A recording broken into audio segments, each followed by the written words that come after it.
Hey everyone, it is the Charming Giraffe, and today we are going to do a recap video from everything from the last week or two. And this, I believe, went up on July the 3rd, the day before the 4th of July, and I'll try to go in order the best I can. But this one was a clean pour. I was trying to do a background for a different pour, but this is what we got, and it was so pretty I didn't want to mess it up. So here, I'll do a quick close-up on it. It dried really well. I got a lot of those cells and lacing that I saw when I first poured it. They stayed really nicely. And once again, all this white here and then all this black here, I was a little nervous about it because it seemed pretty extreme. But I think the whole piece works really well, so I'm pretty excited. I love this. It just reminds me of like when the TV used to go out as a little kid, like that black and white popcorn fuzzy screen. I don't know why it makes me happy. It makes me remember those times. So, and then after that, it was the 4th of July. So this was our 4th of July pour. It was clearly a flag via swipe.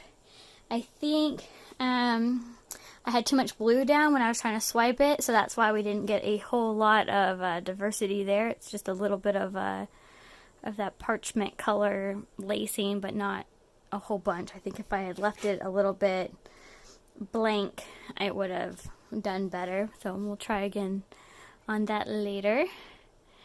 But then our stripes look pretty good. I just think overall I maybe just had too much paint, and that's why it didn't react. Or it could have been my ratios on my paint, but still looked cool. Still clearly what it was supposed to represent. But yeah, we'll have to keep practicing on that one. And then after that, we did a balloon smash. Let me know what you think on this one. I'm a little back and forth every time I see it. Some things I really like, some things I'm not so cool on. It's with the pearlescent paint from Master's Touch, so it's really cool to look at in that aspect. We'll see if we can get some close-up on these flowers here. This one was my favorite during the pour. It's definitely a contender still now. That one looks decent. This one I'm actually relatively thrilled with. It's the one I did the least to.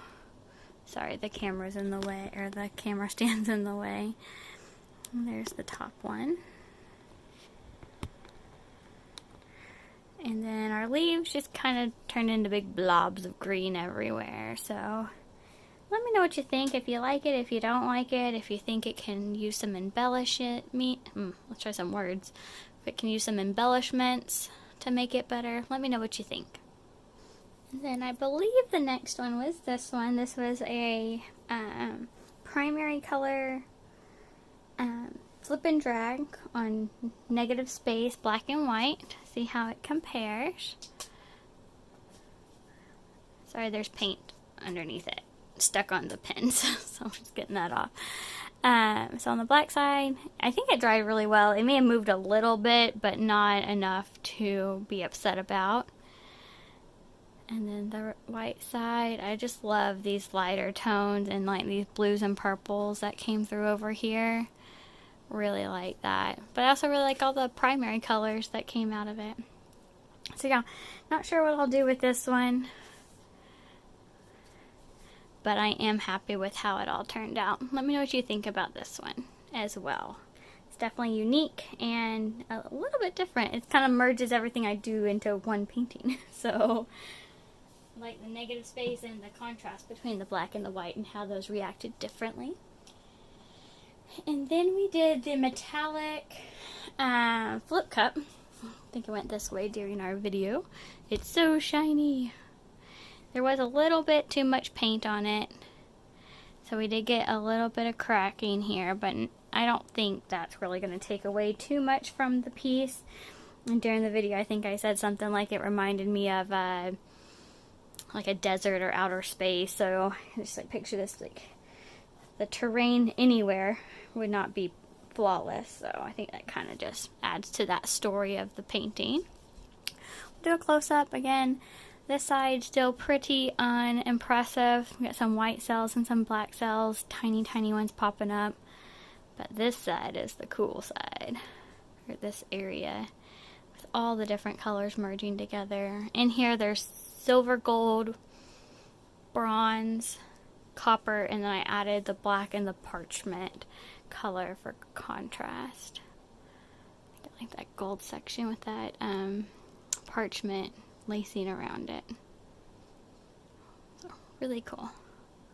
Let me know what you see here. If you see desert, outer space, foreign planet terrain, or something completely different. And then finally, we did the tree ring pour with the pearlescent paints. And I tried so hard to keep that blue and purple side, and it just wasn't having any part of it. I guess maybe we did savor a little bit, or that's the pink coming through.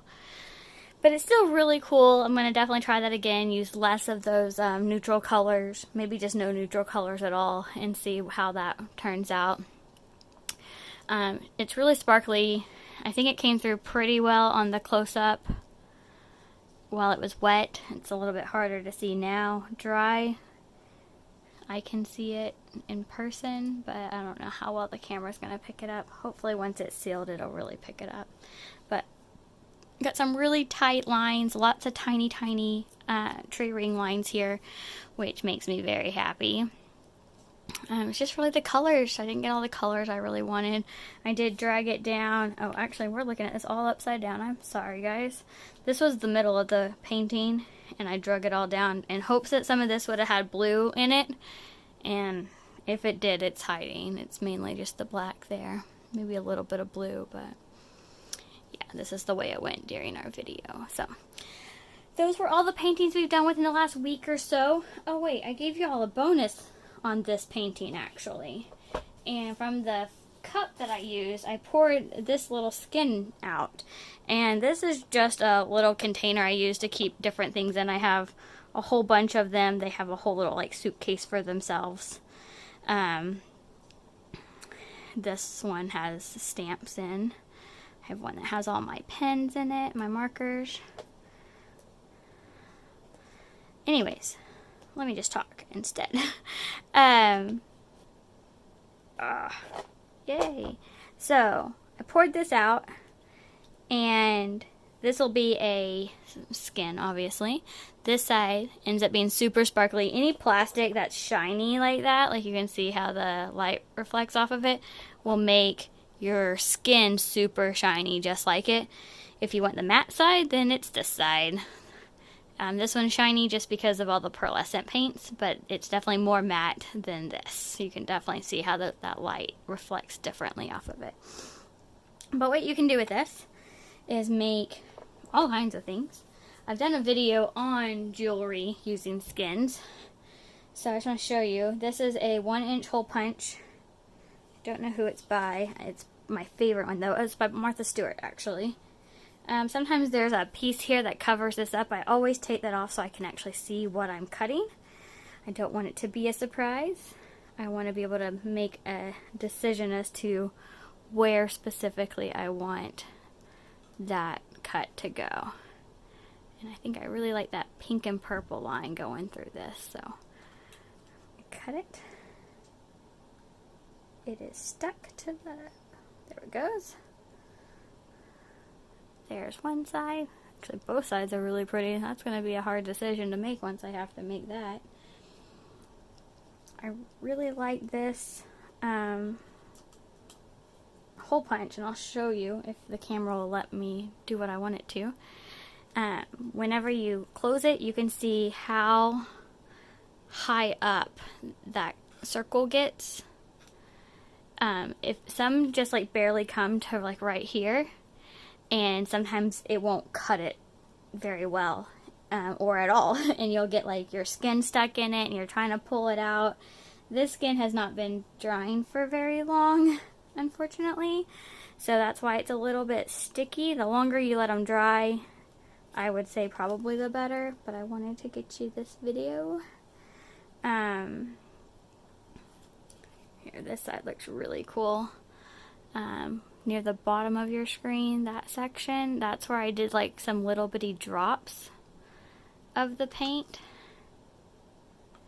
Yeah, that did not go well. And that's going to be because the paint is still pretty flexible because it just hasn't dried very well. So I'm going to let this sit and dry some more.